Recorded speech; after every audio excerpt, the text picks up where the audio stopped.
not coming, we'll call the meeting to order. So quick roll call for the minutes, I guess. Wally Henson. Here. Dennis Sneeden. Grady Bonsall. Here. Matt McKenzie. Here. All right. Public comment. Looks like there's no public here tonight, so we'll move right into item number 3, the ABCs of ADUs.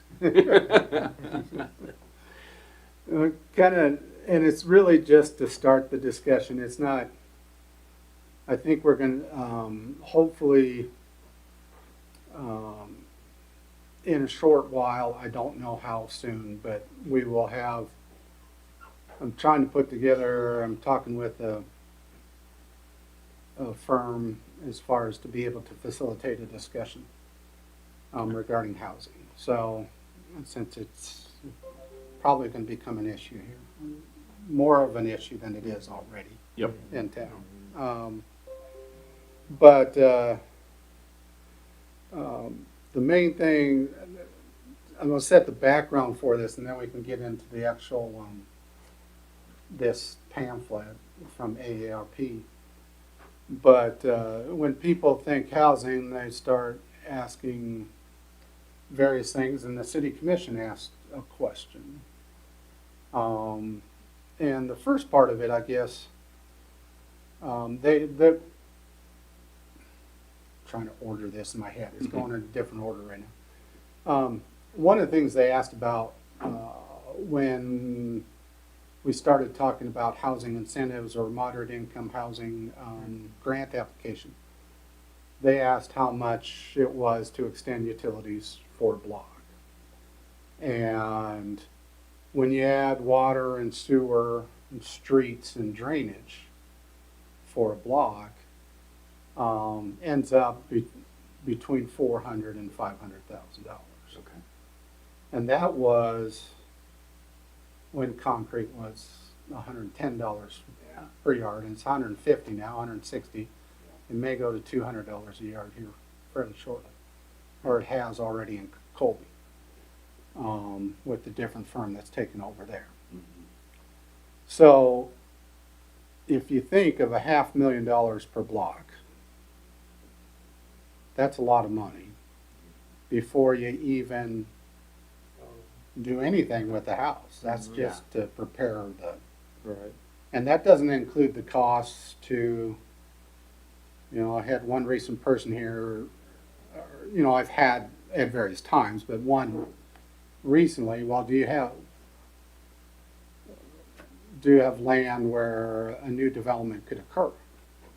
And you always point them towards the platted area on the northwest side of town, and he'll zoom in on it right now.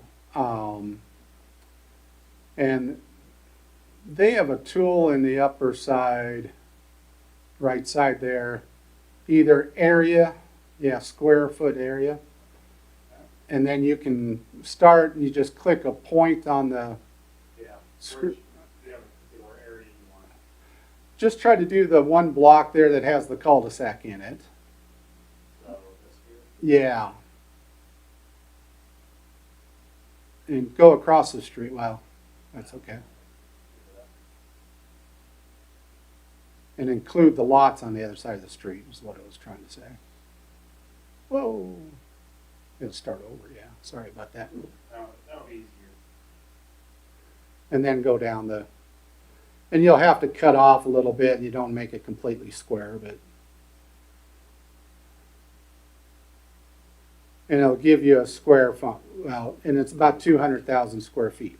Yeah. So that's about 5 acres. And how many lots is within that? I think 10, 12, if you bring 13 lots for 5 acres.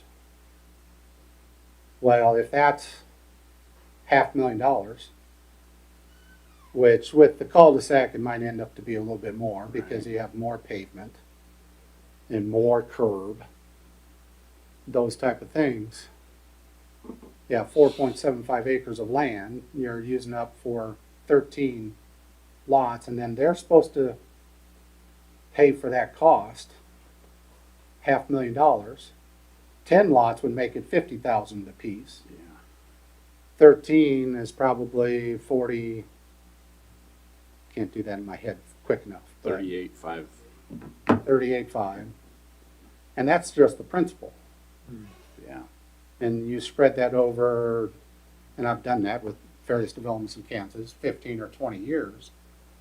And you end up with special assessments that are, just think 20 years at 38,000, that's $2,000 a year in principal. It's a lot. And it's probably $1,000 a year in interest. Yep. So 3,000 divided by 12, you come up with, $250 a month, Yeah. special assessments. I'm going through that very quickly, but it just gives you an idea. You get a rough idea. Yep. You add that to somebody's mortgage payment, and that's obviously expensive. And, and that's one of the reasons why developers are awful hesitant to do those type of things, because they'll own the lots. Now, if all 13 were sold, in some ways they're okay. Then the risk of the debt is on whoever bought the property Right. and built the home. But if they're not able to sell the lots, then that debt comes back on them, and that's where in several parts of Kansas you'll end up with developments that fail, or they don't pay the special assessments on it, and it ends up back on the developer or back up on the city. So that what's gets difficult, and especially in our situation where growth often occurs in fits and starts. It's not a steady growth. It happens, a lot at once and then nothing much for a while, or little bits here, little bits there. So, and that doesn't really address with those size lots, in order to make it feasible, and in order for someone to pay that, it'll be the larger size homes. It won't be moderate in Right. moderate housing or smaller housing. So now, Josh, if you could go to a block just south of there, south of 8th, pick any sort of block, and include a street. So go from alley to alley, like north to south, go between Colorado and Wyoming there, and then south to north of 10th Avenue. It's between 8th and 9th, and there you go. And you can see what the area is. Yeah, I gotta take off some of the stuff so you can tell. Just blur at this point. That'll work. That's good enough. But do the same thing regarding the area. And you can do, yeah. And that'll give you the area. So that's about 3.21 acres. So that's, That's including 2 streets, basically. yeah, and it includes 2 streets. And that's 150,000 square feet. So it's smaller than what we showed before, but how many houses are within that? I think 8 or 9. 8. 8. Now, still, if it's one block worth, it'd be a smaller block worth. I bet it would be closer to the 400,000 figure than the 500,000 figure. But you still end up with Divide by 8 instead of 13, so their money's about the same. about the same. So when people talk about new housing developments, when it gets to be part of the discussion, I want to let you know what becomes the barrier for people to take that risk. So that's where I keep looking, keep discussing with Zach and keep discussing with others. Well, how do we address this? And, you know, what are other ways we can address if there gets to be a housing crunch or a housing situation? You know, people bring up tiny homes, but, and what's the definition, Zach, in the, 100 square foot or less.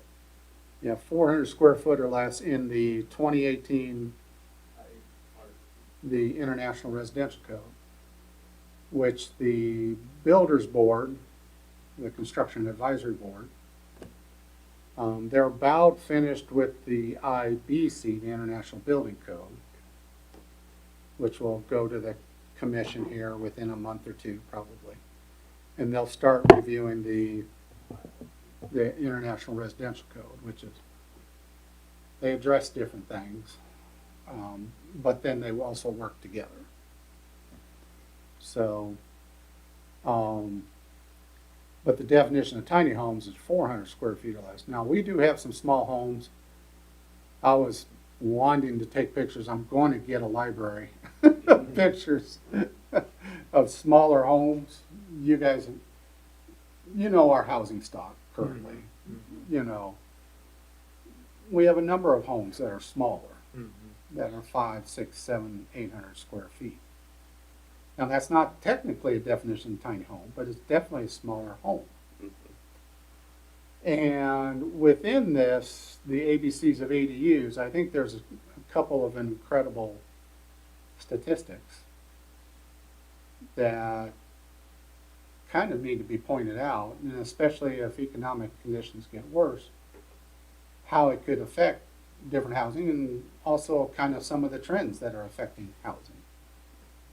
So I wanted that as the backdrop to some of the ideas in the ABCs of ADUs. And not saying it's where it should go or anything. I'm just presenting ideas and trying to start a discussion amongst you guys and get some feedback from you guys as well. So,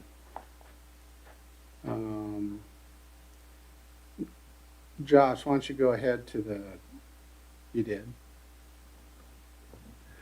What do you think of this if you had a chance to review it when you? I did look through it, and I think it's really interesting way to think about how to, you know, get at what you're getting at. You know, how can we add housing without having this giant cost of the infrastructure it takes for new houses? You know, a couple concerns that immediately came to my mind is, okay, you know, there's a lot of code that states how many buildings can be on a lot, what the percentage of the lot can be in a building, and all that. So, you know, a lot of code that needs to be probably changed, which can be done. But you know, there's just get it figured out. But I think it's a pretty interesting idea. But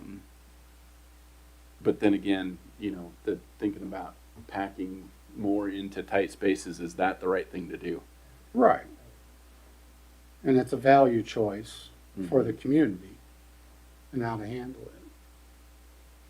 Yeah, I guess for me, one of the things I thought of, because they talked a lot about it, you know, a family owning a home and then having their parents live behind them or whatever. Okay, so parents die or family moves, now what? You know, you're gonna have the same dynamic? You don't know. Right. You had 2 vacant homes or something. And the other thing I kind of thought about, which I didn't really read much about, but maybe they make them like this, but you know, we're here in Tornado Alley with thunderstorms and stuff. Do these homes have basements? You know, can you put a basement with it? You know, instead of a second level, make it a 1 level with a basement. And I think that would be a benefit to, especially the elderly and those who need to protect their families or whatever. So, just kind of thought. Did you have any initial thoughts, Molly, when you? Well, I was just thinking back to my old neighborhood out there. I mean, there's people that have garages bigger than some of these units we're talking about. Yeah. Detached garages. Yeah, they Right. do. Yeah. Yeah. Absolutely. And how they ever got a permit to do it, I don't know. I was wondering for several years how they did that, but it's there. But, I think this is good that we take a close look at this, because our city's future is probably gonna be, you know, part of it. So I sort of feel like the document's written towards AARP's audience, right? So retired folks that, you know, you're thinking about your parents retiring and you want to keep them close versus, you know, putting them in assisted living in another city, you know, across the U.S. somewhere. One of the things that came to mind is, okay, so where this would be, I could see it being a big need, so the low or moderate income housing. If you owned a home with a lot with enough room to put something on here, would you have the means to build that? Would you want to be a landlord Right. with a tenant living 50 feet behind you, coming from, you know, being more of a landlord all the time myself? Not everybody's cut out to be a landlord. No, no. So I worry about that a little bit. Is like, okay, it's a great idea. Would people do it? Yeah, and I also like that they introduced, and that's why I chose this article, was that kind of covered the different types Yeah, and different categories of accessory dwellings. yeah, Some are part of the house, some are a separate structure. yeah, And obviously that meets two different audiences and different types Yeah. of things. The other thing that I think it is really just to introduce the topic is that, you know, we have our corner lots. I live on a corner lot. It's huge. There would be room within that to have something that still faces the street. A lot that was dedicated to the city at Fourth and Sherman is on a corner lot. Could there be two smaller homes, one facing Sherman, one facing Fourth? It very well could be. You know, it could work out that way and still meet the requirements. But I thought, and then we also have a couple audiences which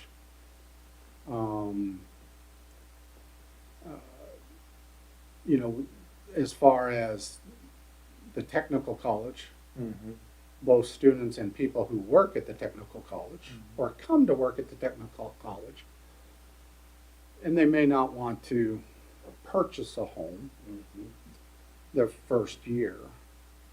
And the same with the hospital, yeah, or let alone the grain companies if they're coming from somewhere else.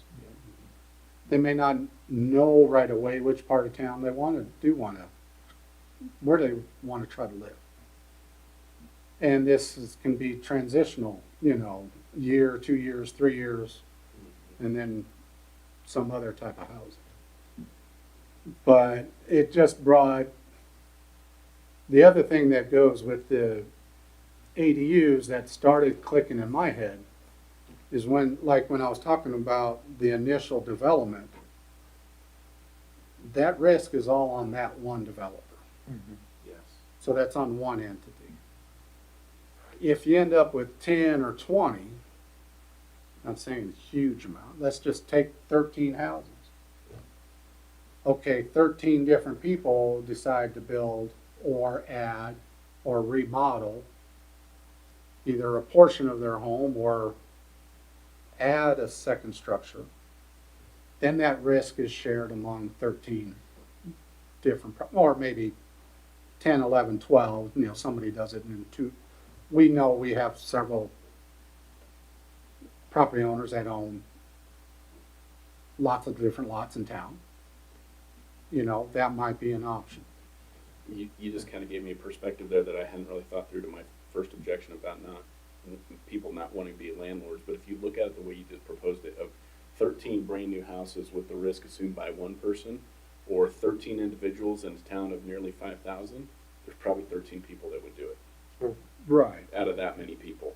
You know, there's probably not 250 people, No. but there probably is 13, and then you balance that Right. risk against one developer taking all of it. That makes a lot more sense.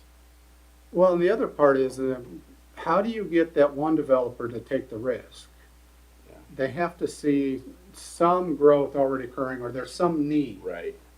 How do you show the need? Everybody keeps telling me, not over and over again, but they've told me at various times, there's a need, you know. Right. Well, how do you demonstrate that need? Because for a developer, I don't care how much you talk about it, I need Yeah. cash on the barrelhead. Someone willing to put Yeah. their, You're talking one guy biting off 13 houses is a multi-million-dollar project, and so nobody probably has the means to do it on their own. Nobody has a banker with that much a sense of humor right now. right, right. Especially at 7.5% interest. So, So, these are all the different types of, the detached accessory dwelling unit, the basement. I actually have a basement apartment, or has been used as a rental unit. It isn't currently, but it can be.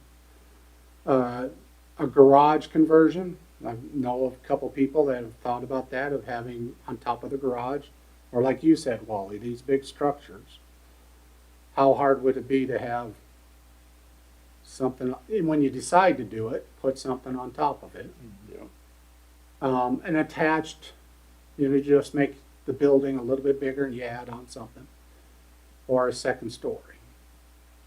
And go on to the next, Josh. I don't know if that's just their stuff. Go on. When I was reading this article, I was kind of thinking, I was looking at the different style houses, and I kind of was thinking about the homes on the apartments on Cattle Trail. You know, the duplexes they got on there. Mhm. I mean, why couldn't they build something like that, but just split it so they're individual on a lot? I mean, that's like a single home with a garage, but it pretty much fits this square footage of what these are. And it's more, to me, I think that'd be more attractive for people to purchase, because it looks like an establishment, not, okay, my house is on top of this guy's garage or something like that. But, I don't know. But of course, I know it's gonna be more expensive because you gotta do the electrical in the streets and all that stuff, because if you just build on top, it's already there. That's that structure already there. Well, and I lived in a community for a year in Greeley that was a patio home development. They had their own private road off the street, and then they built 6 to 8, like a cluster home development. Yeah. And they're all individual homes, so all 4 walls were, you didn't connect to anybody else. You had your own 2-car garage, and you had everything on one. You had a basement, so you could have, the tornado shelter, but it wasn't finished. The one I was in had 1 room finished in the basement, so it was a TV room. But upstairs was a very big master bed, a very big master bath, open concept as far as the living area and kitchen, and then a guest bedroom, which could be an office or just a guest bedroom. And I had a number of my parents and a number of other family members, and then their friends couldn't understand why there wasn't something like that down in the metro area. And this had been built 20, 30 years ago in Greeley, and it was along Poudre River Road. And they all looked the same outside, and then you paid, there was a fee. There's common landscaping, but there was a little patio for your own. Mhm. But the rest of it was common, and all the snow removal and landscaping was taken care of. So it was perfect for empty nesters and other sets of folks. But, I mean, that's part of it too. And it kind of segues, get towards the end as far as the size of our lots and what we have there. But that also goes in, what does the community value? But with that, in a cluster home development, then it looks nice because it's maintained. you don't have 10 separate people trying to maintain yards and Right. 8 do and 2 do not, and make it awful for the other 8, you know? Yeah. But that's where it goes. Go ahead, Josh. I mean, this is just wording within the packet, which was in there. And then stop right there. You know, ADUs are also known as, in that bullet point list on the right, you know, accessory apartments, the backyard bungalow, the basement apartment, the carriage house, coach house, garage apartment, granny flat, guest house, guest cottage, in-law suite, laneway house. You know, that's what it's been called over the years. Mm-hmm. Different types of things like that. And then what they show there is a 350 square foot garage conversion, which isn't huge, which is actually fits the tiny home definition, Mm-hmm. but it certainly doesn't look like a tiny home. Right. You know, but it could and the other thing that I think this pointed out, or maybe it's other articles that I'm remembering, is we're living apart anymore. Different generations. I mean, as soon as you're 18, 20, 22, well, I need to get my own house. Mhm. You know, I don't want to live with any family members anymore. At the same time, those people that are moving out, they're living with their friends. Yeah. So you're seeing a lot of the kids are living with their buddies or girlfriend or whatever it is. So, you know, I think it was a year or so ago, I was talking to my son. People who were moving out of their homes, they were renting space on a couch Right. and or space in a closet to sleep. You know, it's like, okay, you could be at home with mom and dad in a regular room and stuff, but they just wanted to be away and be on their own. Yeah. But they're living in a little, like 10 by 5 space, you know, so. But they can't afford anymore. Right, exactly, because they can't Yeah. afford it, exactly. I mean, it makes sense. So how do you build the housing? Keep going, Josh. I think they talked about ADUs, different styles and different types of things. Those are more East Coast stuff there, but gives examples.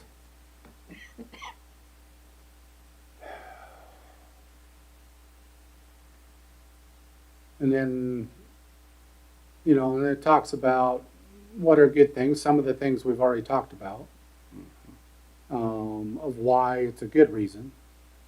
But here's the statistic on the bottom there. You know, in 1950, the median square footage of new single-family homes was 983 square feet. About 1,000. And now it's 2,200 square feet. And that's the median, so that's the average. Same 50% of homes are bigger than that. 50% of homes are smaller. I bet less than 10% are less than 1,000 square feet Yeah. of new homes. And also the number of people per household is smaller. It used to be 3.8, whichever generations that included. And now it's 2.5. So square feet of living space per person was 292, and now it's up to 900. Almost as many per person now as what it was for a whole family in 1950. For a whole family, yeah.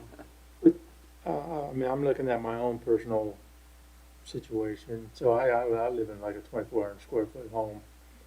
My wife and I are the only ones there. We only probably use the main floor, which is probably maybe 800, maybe 1,000 square foot at the most. The rest of it is used for storage. We're storing all our junk and all our hobbies and all that stuff. You know, so I wouldn't say that all that's living space. You know, it's storage space really. So it seems like people have bigger homes, but they're storing more stuff.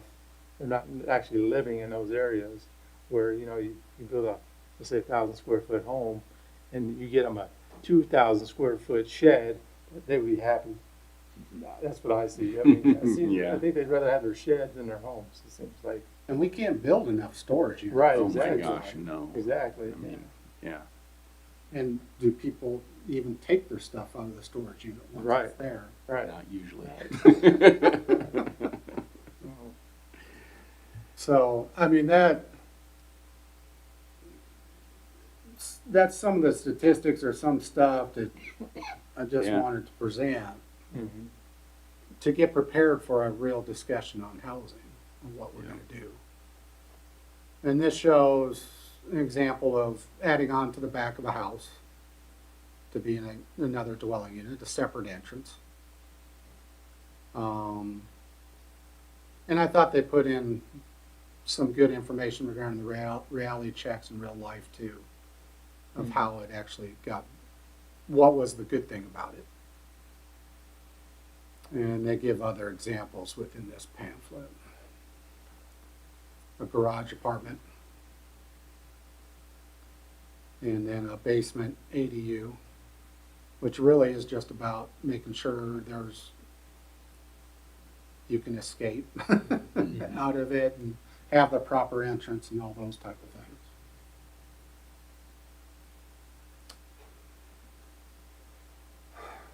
The other thing that, to encourage accessory dwelling units, and they talk about different things, but I'm looking within the red box to the right. The local officials can allow all different ADU, accessory dwelling types. Simplify the building permit process for it, which that's not going to change for us. The permit and impact fees. You could then have a funding program to help homeowners create those, or let garages be converted into ADUs without requiring replacement of off-street parking. Parking is one of the criteria that really sets up the boundary for how much living spaces occur on that parcel. Because if you need 2 off-street parking spaces for every residence, sometimes that becomes the boundary. Mhm. Can I add another one? It's because of the parking, almost more than anything else. So, and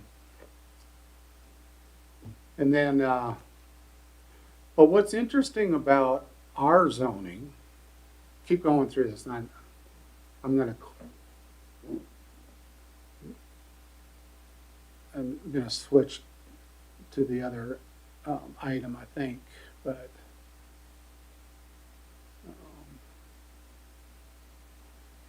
they have internal accessory dwelling units.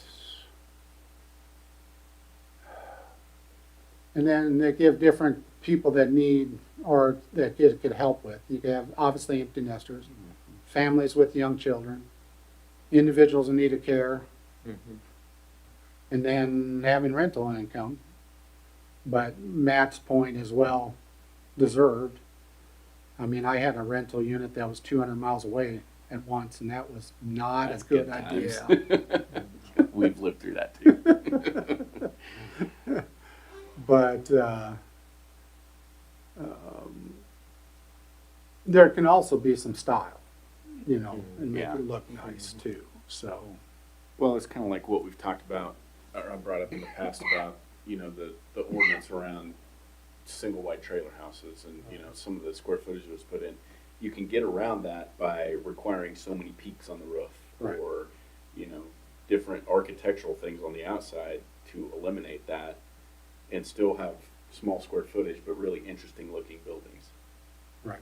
And, they do a great job in this brochure of, Showing showing examples. really interesting things. Yeah.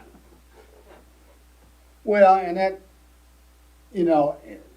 I'm not, staff, both Zach and I, we're not 100% for everything said in this, but thought it was a good way to introduce the topic. That's a great start.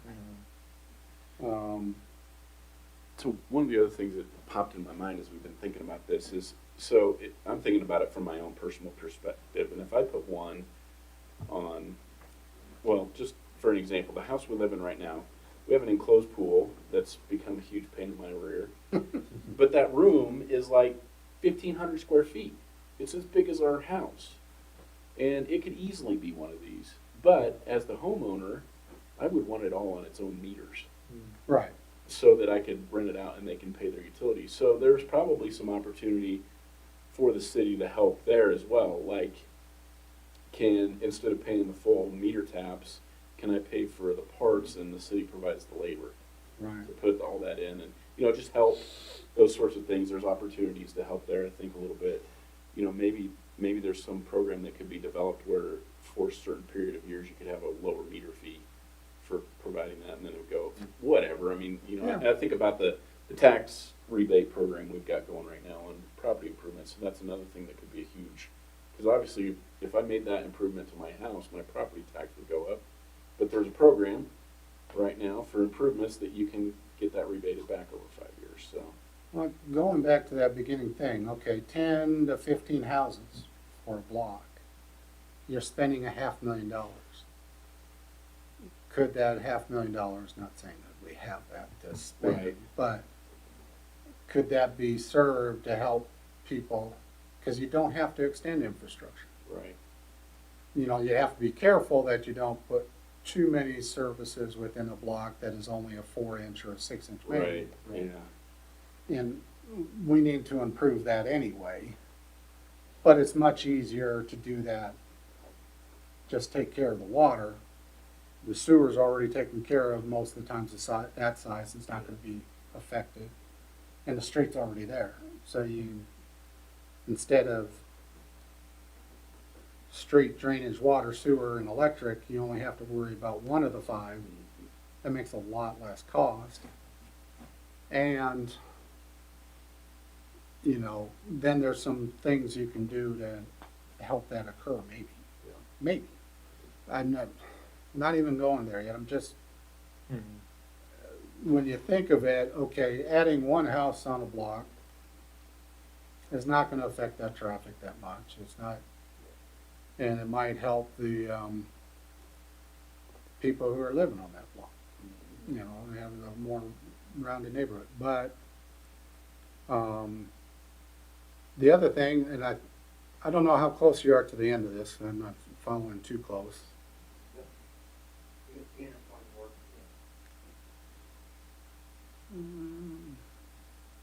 there's kind of a lot of examples in the last part of that, isn't there?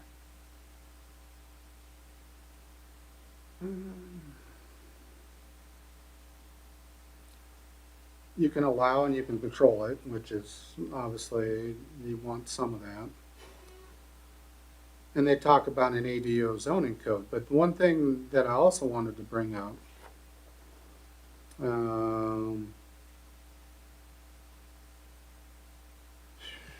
which they go into some other stuff here, which is not going to be necessary. But our own zoning code,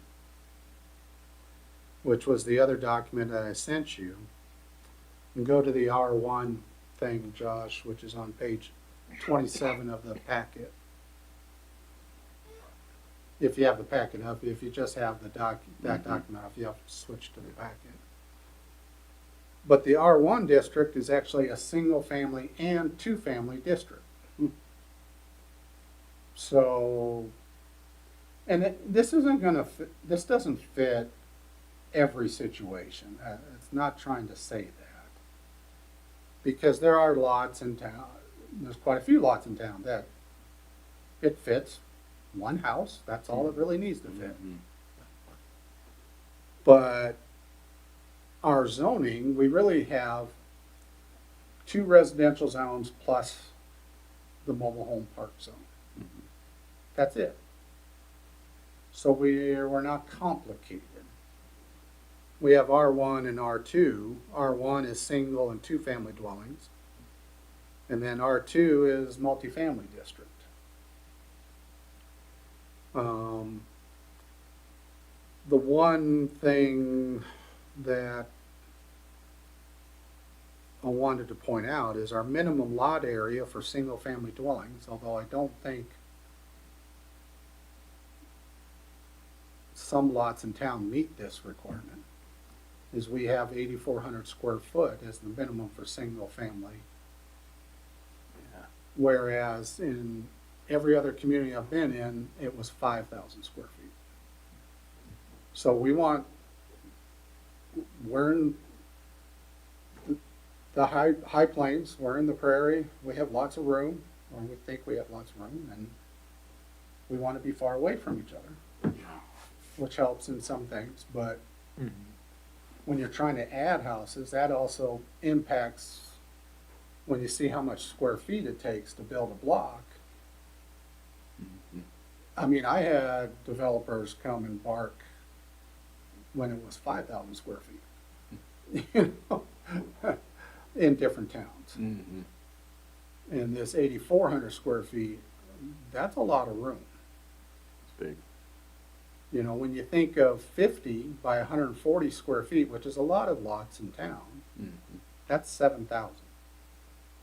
So that doesn't meet the 8,400 square foot minimum. And I see I was gonna bring that up, and then I caught the bullet point in here that says lots that were platted prior to the adoption of these regulations have to be 7,000 square feet. Yeah, So that's how they covered it. that's how they covered it. So, And there's some that's even smaller than that, Yeah. because there's some that are on 25 by 140. They're just non-conforming, yeah. but, and then also it says the minimum lot width is 75 feet. In a lot of the old town, that's not the case. Right. So, And then there's that point I brought up earlier about the lot coverage that, you can't cover more than 50% of the total lot with main building and accessories. So that, that would have to be changed, but or you could have an overlay, or, there's a couple different ways. yeah. And let someone with more expertise than either Zach or I have at this point come up with suggestions about how to address that. But those are some of the things. Okay, it does provide some flexibility, Mhm. single and two family, but then the size of the lot and how much room, and then if you have two families, two dwellings, then you have a minimum size of 9,000 square feet. And then, which may not fit a whole lot of lots in town. But then you go down to the multifamily, and then it's 7,000 square feet for single family dwellings. You can be in R2 and have a single family dwelling. Now, we don't have a lot of that occur, but we do have something regarding that. And then it's 8,000 square feet for two family dwellings, which is different than the 9,000 square foot in R1. I don't know why that difference, but it's there. So,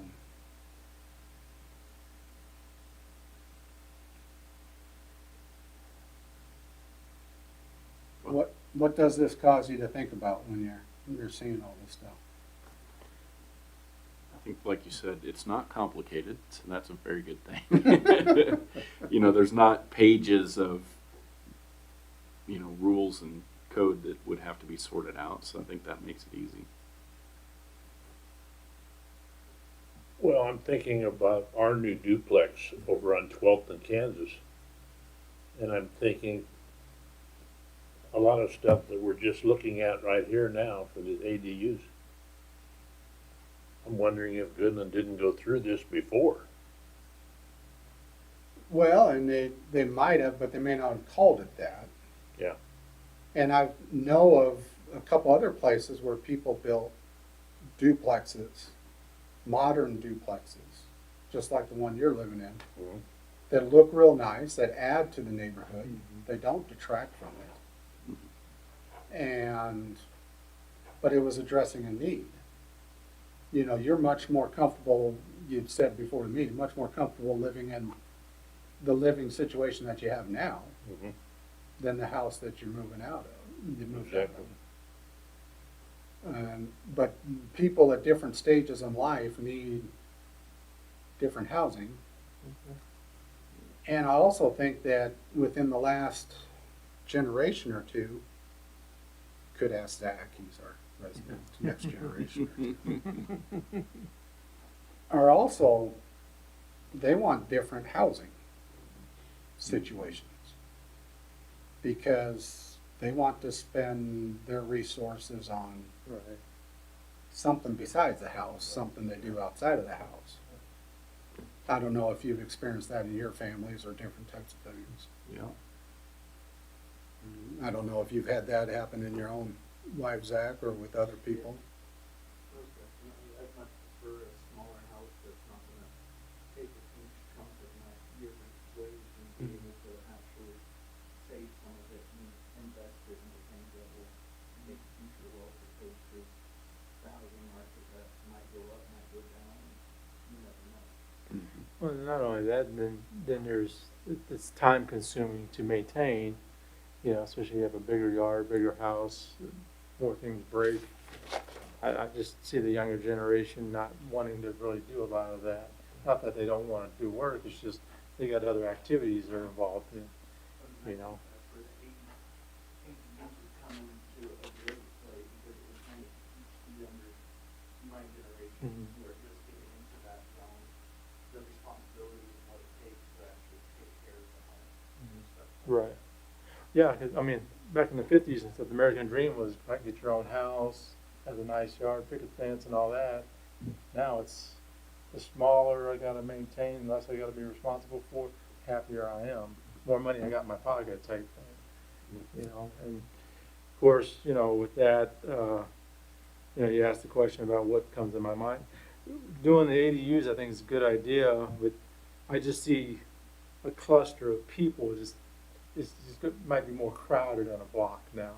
And so you talk about parking and other things that might go on, so it might cause some issues there, I don't know.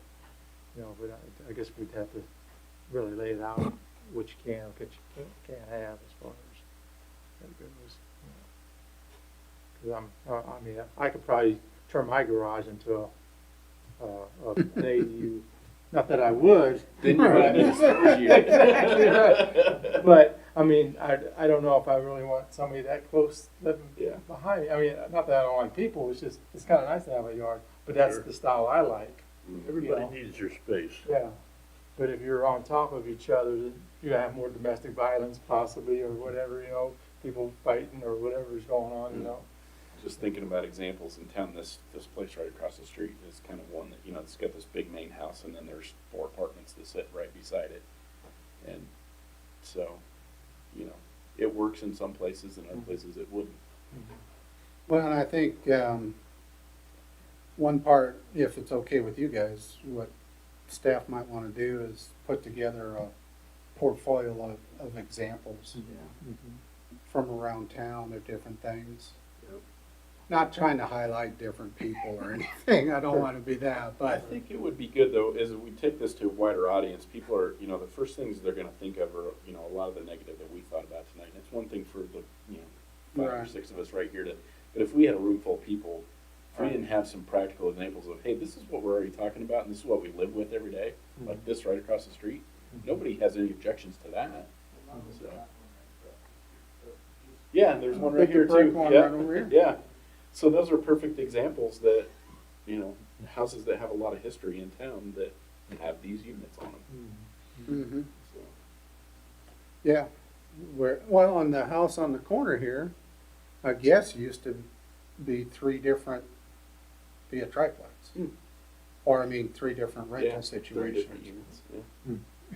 which is a big house, and a lot of times in older parts of towns, they end up doing that with the older homes, is splitting it up. But examples might be good as far as, well, this is what's already occurred. Just like you said, Wally, as far as, you know, the new duplex was, there obviously was a home on that lot before. It was scraped and a new duplex Yep. was put in. And I know of another one on Clark that was done. And so how do you,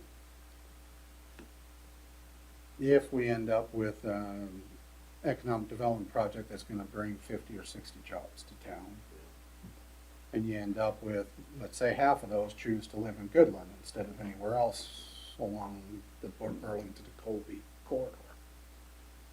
Where are 30 people going to Yep. have housing?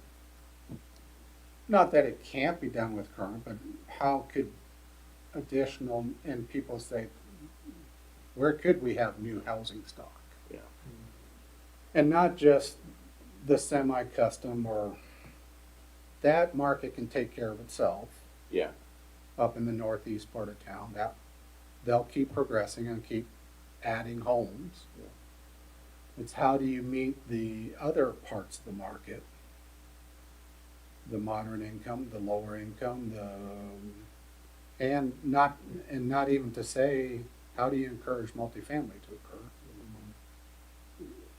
Even a little bit, so there's something for somebody to rent temporarily. I mean, just like when I moved here 2 years ago, I lived in an apartment for 3 or 4 months.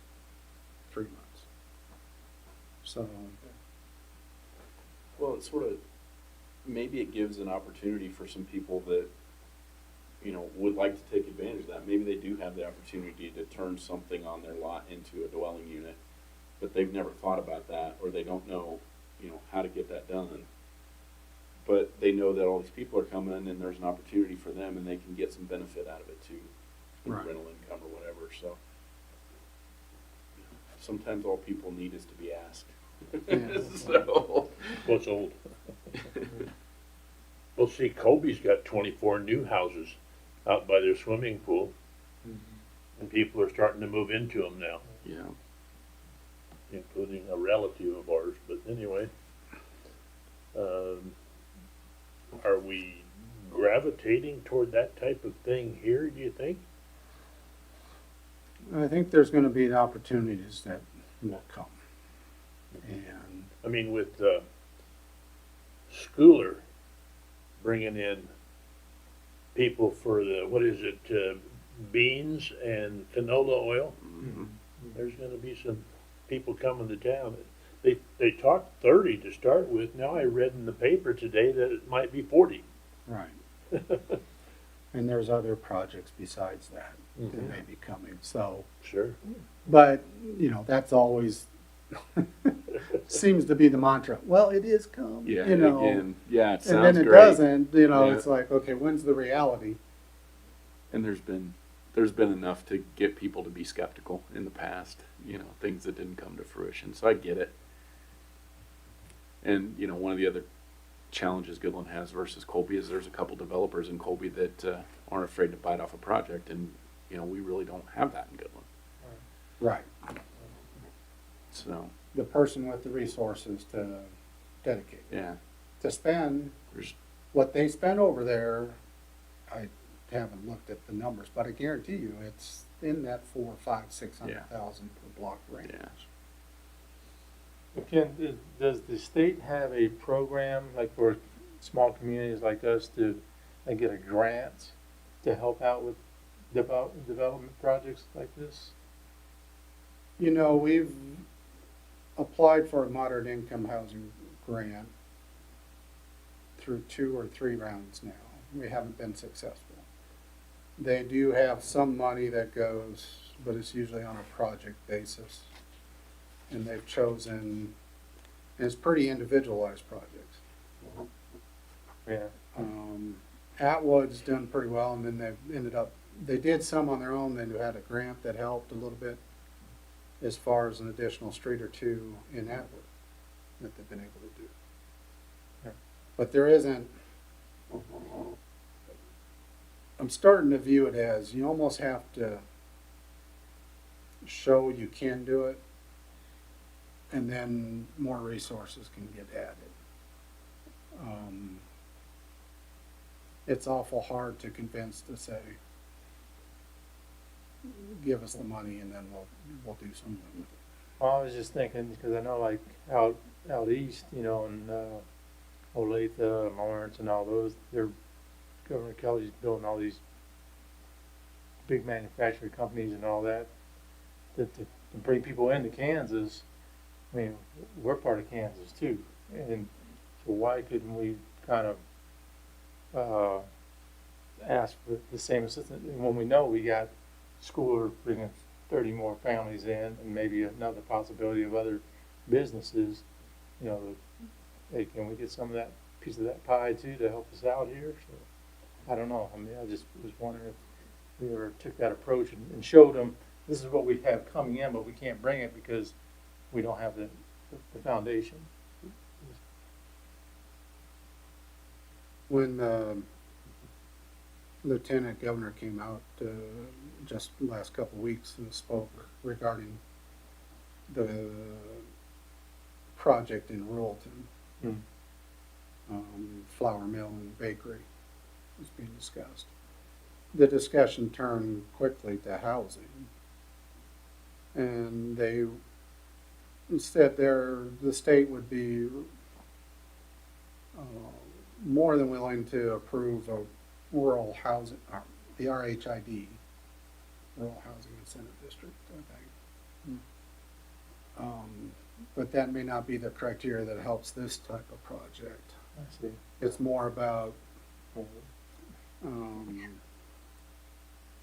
can really work in downtowns, and there's some people doing, you know, different things regarding apartments on top of the commercial district and some other areas that can really help with. So but as far as housing in general, I think they will be as it goes along, and they've responded to,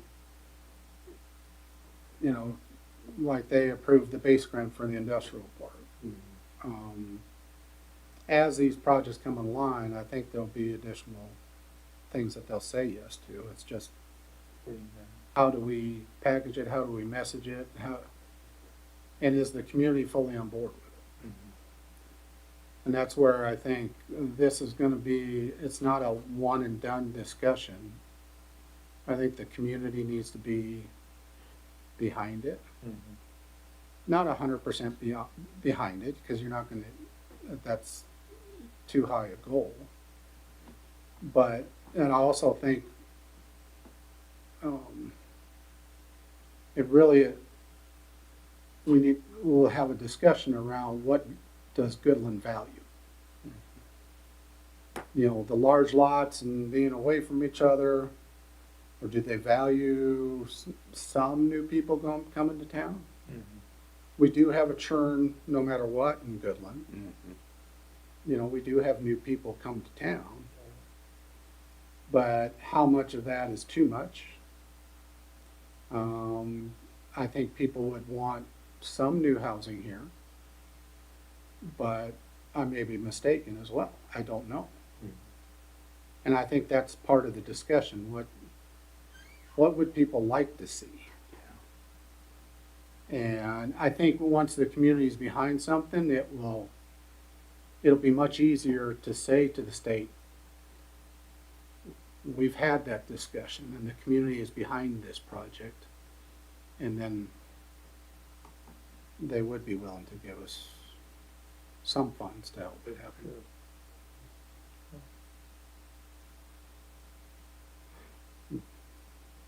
But there's tough questions, because Goodland's not alone. Right.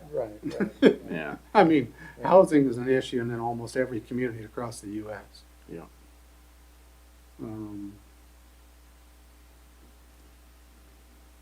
then when there's different trends in housing doesn't turn on a dime, like cars can. Yeah.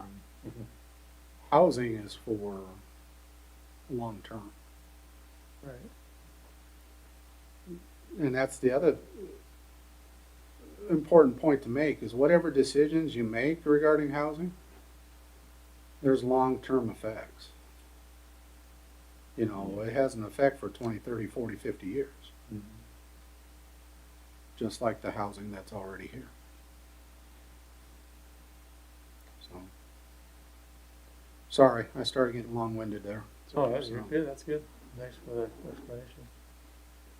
Another thing I think about too is, you know, as I go to Denver, I think it's Kiowa, where they keep building new homes and all that. I mean, what's, what are they doing to bring people in or to allow them to build their home too? I mean, I'm not sure if you know that answer, but they must be doing something. I know they're it's- close to Denver, so that helps. It's the drive to qualify. Yeah. It's cheaper housing, Mm-hmm. and the people who can qualify for that housing, it's how far do you have to drive, and the pricing comes down enough so that you can qualify to purchase that house.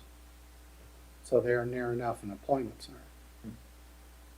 The thing, if a couple different projects occur, which seems more likely than ever, within the next year or two, this corridor between Burlington and Colby will have some of that. Right, and then if we don't act on it as far as housing or making an opportunity for people to have housing, then Burlington may get that, or County or, you know, somebody else is gonna benefit, and I don't know if that's what Goodland, like you said, we gotta find out if that's what Goodland wants or not. Well, yeah, and I think every community, all those communities in between, from Burlington to Colby and beyond, Right. have the same issues we have. As far as the aging housing stock, the cost to actually do a development, and the different types of housing. I guess for me, and that might be a personal issue with me, one of the struggles that I hear from people get upset because they see other communities seeing this growth or whatever and building and not seeing much in Goodland. Well, man, this is an opportunity. We need to jump on board and do something about it. But again, we have to have the support from the community to do that, not just talk about it. And really have people to step up and say, yeah, this is what we want, you know. But it just seems like we got a pretty good opportunity to allow this transition to happen for us. And it's not, we don't want to lose this opportunity, I guess. That is what I see. I mean,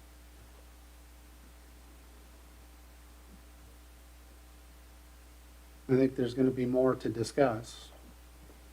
And I think it would be good, or I'm thinking this, and I'm gonna present to the city commission that way eventually here, is to have someone who's been involved, with more expertise, on the planning legal side, what are the consequences of making certain changes? Yeah.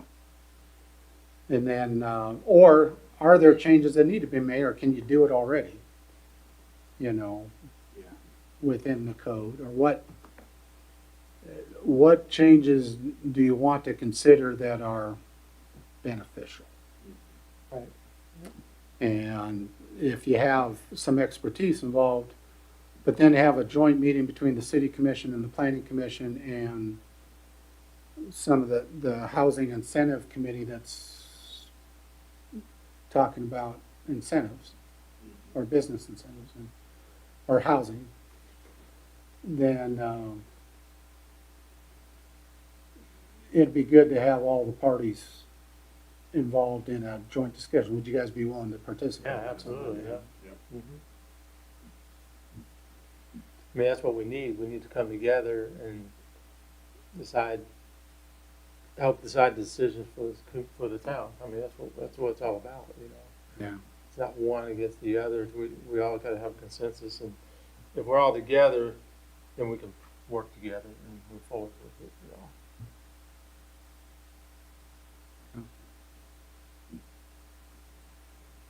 That's all I have, Chair. Okay. Well, that's a good start. But, Yeah. all right, we will move on down through our agenda. So the next thing is reports. So anything from Commissioners, Grady, you have anything, questions or anything that wasn't on the agenda? Don't have anything to report. I do have a question. I don't know if it's a legit question, but I was just noticing, I don't know if this falls under us or where it falls under, I think it's somewhere under ordinances, but I've been noticing a lot of younger kids riding these little scooters or skateboards on the street and stuff. And I know in the past, and I didn't look it up, but in the past, I know there was a time when there were scooters people, to ride on, have scooters, you gotta have a certain license or something, you gotta meet some ordinance. And I'm not sure if the skateboards or the hoverboards and stuff have the same, do they have to meet those needs, or, and You does can- that fall under us as far as the planning commission? No, it doesn't fall Okay, under the planning. We can make a recommendation to the city commission that they look at it. What we could do is I can ask, police department, what's the rules regarding that and how it gets affected. Now, cause think you're talking more about traffic ways. yeah, exactly. I mean, I was going out to work and, there was a kid in the middle of the road, I mean, I'm talking about by the airport on his little scooter going Yeah. 40 miles an hour, however fast they go. I'm like, this is dangerous. This kid's gonna kill We himself. very, Has to, I'm sure there were new college kids in town that were on 8th Street on the little single-wheeled ones. Yeah. And yeah. just cruising right down 8th It's like, Street oh my on one last gosh. night. Yeah, So, you know. yeah, you can get pretty high-powered electric riding toys now, for sure. And I know we talked about having a pathway around the city, but we don't have that yet. But you know, what's that look like as far as now? You know, what do we need to do, or is there anything we can do? But you know, I'm not trying to stir the pot or anything. I just was thinking about that. I was like, man, I remember when the scooters were, the little mopeds were real popular, probably 5-10 years ago, and everybody had to have certain criteria. You had to be so old or something. I forget what the rules were, but and everybody had them. And then now it's these little hoverboards or whatever, scooters or whatever you got. So I mean, I don't want to take anybody's fun away, that's for sure. But it's just I just don't want to see somebody get hurt. You know? Yeah. Okay. Wally, any questions, comments, anything outside the agenda topics tonight? not right now. I don't have anything. Kent, anything else? Zach, anything else? Okay. Okay. Moving on to the minutes, which has been a day or two since we had a meeting. So Yes. I did look through. Anybody see any changes or anything that different from the minutes clear back from May 9th? It looks like. Looks like the staff recommendation is to approve them as they are. So if that's the case, I'd entertain a motion.